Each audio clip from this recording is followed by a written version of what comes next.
first. So I begin first with her breast. And again, be careful lest you think the breast is a balloon you can.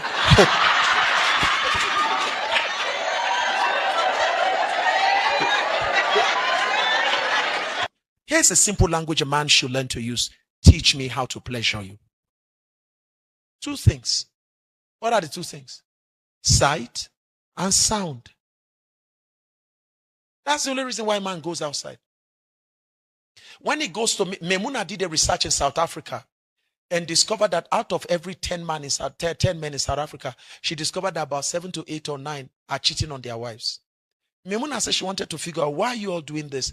Guess what they found out? They said there are many things they want to do with their wives that they can't do with their wives, but they find it easy to do with prostitutes outside. What are those things? They go there, they want to hear, they want to see. Now we have been translated from the kingdom of darkness into the kingdom of God's marvelous light. But guess the people that have sex in darkness the most? The same darkness that we've been delivered from. We don't only have sex in darkness. We also bring darkness again. You carry duvet. You are in dark. Then you carry duvet again. So if your husband is to write songs of Solomon about you, you know in the songs of Solomon he said, her cheeks was as this, her teeth was as this, her breast was as this, her laps. He could describe it because he saw it. Now I can write songs of Solomon for my wife. I can write. Because I've seen, she doesn't keep it in the dark. That's why when I travel, when I go to Miami or I go to America, I see all these white girls, whatever I see. As soon as I see them, the picture of my wife comes back. So we call it burning images into the mind of your husband. So it's a lot of wisdom for a woman to ensure that when you're having intercourse with your husband, let him, what seest thou?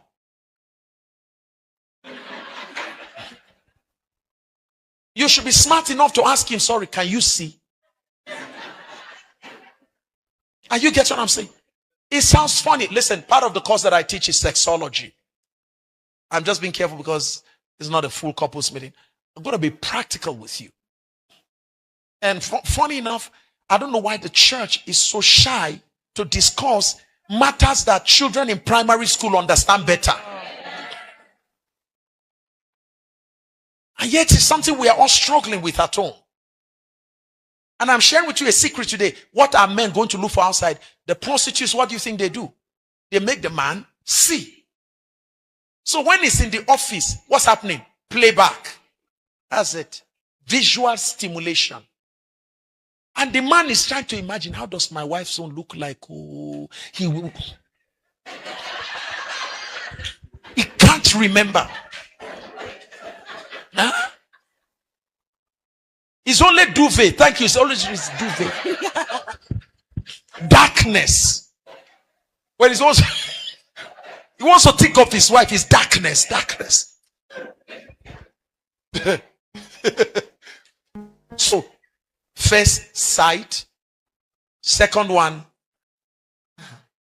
If there's anything that returns men back over and over again, sound. When he goes to meet the prostitute, don't forget it was sound conversation that made Samson lose his hair. Do you say you love me? This conversation. She was saying, do you say you love me? He was hearing all of that. So much so that when she now said, tell me where lies your strength, that I may bind you. He didn't hear bind you.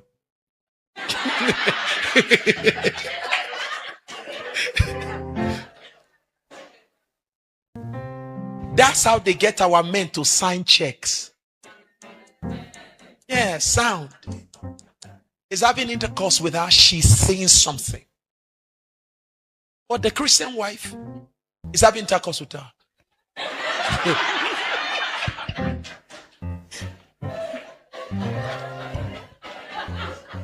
The most you can hear is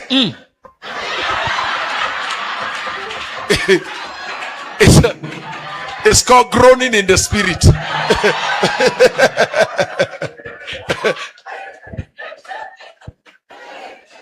Say something. Say, help me look at a woman around. Say something. Say something. Come on, say something.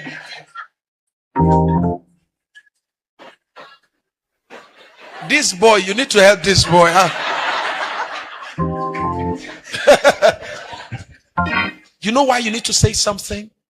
Don't forget that the ear is the gateway to the heart. You treat me like a woman. What are you doing? You're making me feel like a woman. Say something. And if you don't know what to say, we can teach you. Start with what we are teaching you until you discover your own. Tell him, you are a man. I'm proud of you. You're doing something. I've never felt like this. Let him know. Let him know that he's doing something that matters.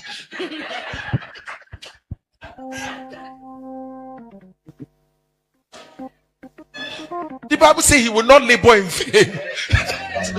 Don't let him feel like the man is doing with all his life. He has even called his ancestors to join him on this mission. He has invited his ancestors. Holy Ghost, help me. Angels, join me. Everybody. And he's doing what? Look, this is my life. And as he's doing it, and he's thinking, you mean all this doesn't mean anything? But then there's another person. Before he even gets close, oh my God, you're amazing. You're amazing. So it's that sound he keeps in his ears. So he goes back not for sex because you give him sex. He goes back not for 2 vaginas. He goes back for the same one. Not for 4 breasts. For the same 2. Not for an angel. For a woman like you. Why should a woman capture what you own? It's just for what I'm telling you. And you know that this is the problem. You are always quiet. You are groaning inside.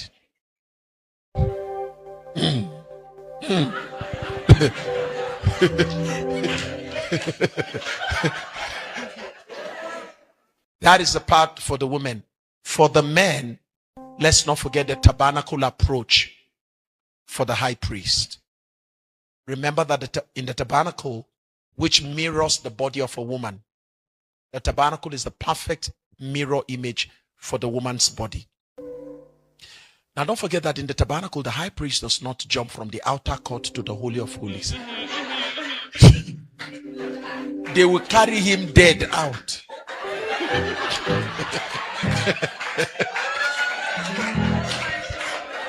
Sorry, baby, come quickly. So one of the things that happens there at the outer court is that the high priest begins first. So I begin first with her breast. And again, be careful lest you think the breast is a balloon you can...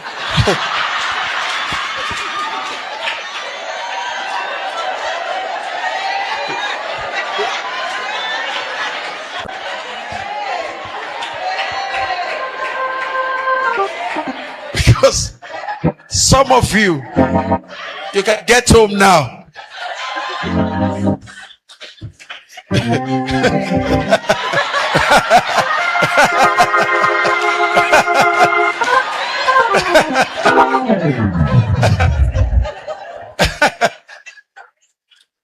So, the outer court, usually for me, my wife prefers. Again, that's why we said she's the only one that can educate me about the beauty of accessing. That's why you don't approach the tabernacle on your own term.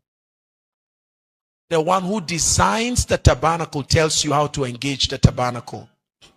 Here's a simple language a man should learn to use. Teach me how to pleasure you. Don't assume you know how to pleasure her. You don't own her body in terms of how it works. Why don't you just ask her with all humility, teach me. Put your hands where you want it to be. Put your hands where you want it to be. So initially I would just grab, because just grab it. But she's like, no, hold on. I said, what is it? She said, you're hurting me. I said, okay, what do I do? Okay, don't do just like this, okay, oh, like that, okay, fine. I said, okay, my ancestors didn't teach me. Because most men here will tell us that your fathers never prepared you for marriage. Your fathers never sat you down to tell you how to pleasure a woman. Most of us men. Unfortunately, many of us learned it from bad films, watching terrible films and thinking that the actress is also your wife. Many of us learned it in our days of when we're not born again, where there was no respect for the human body or the woman's body, because you're a sinner. So your pleasure was more important than her pain. That's why we could rape them. As long as we were pleasured, that's what matters. So we have to unlearn all of that and know now that it's not about my pleasure only, it's about her pleasure. And I'm not supposed to cause her pain when I'm trying to find pleasure. So she has to educate me, touch me here, touch me here. Sometimes again, she'll tell me to maybe suck her nipples. Now, I don't know what I'm looking for there, but yeah. Because I'm done with breast milk. I took a lot of it when I was growing up. I stopped. I think I took breast milk for 11 months. Sorry, 1 year plus. Yeah, I think 1 year plus. So I took a lot. You understand? So at this age, I don't know why I have to be sucking a woman's nipple like it's giving me vitamin C. But guess what I found out? It gives her pleasure. Do you understand that? If that will pleasure her, I will delay my own pleasure, give her pleasure. Touch, suck, what I need to suck, I do that. What else you want me to do? Touch me here, touch me there. The vulva area, very beautiful area in the woman's body that must be approached with all sense of respect and decency. So it's not something you carry your hand and like a blow at. No.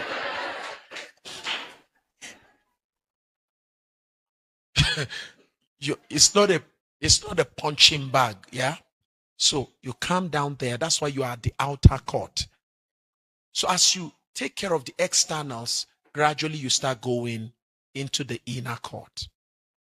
And then you get to that moment where you are able to, it's important that as a man, you know the clitoris of the woman. You should be educated enough to know the difference between clitoris and G-spot. You need to know. You won't find it in Mark chapter 2.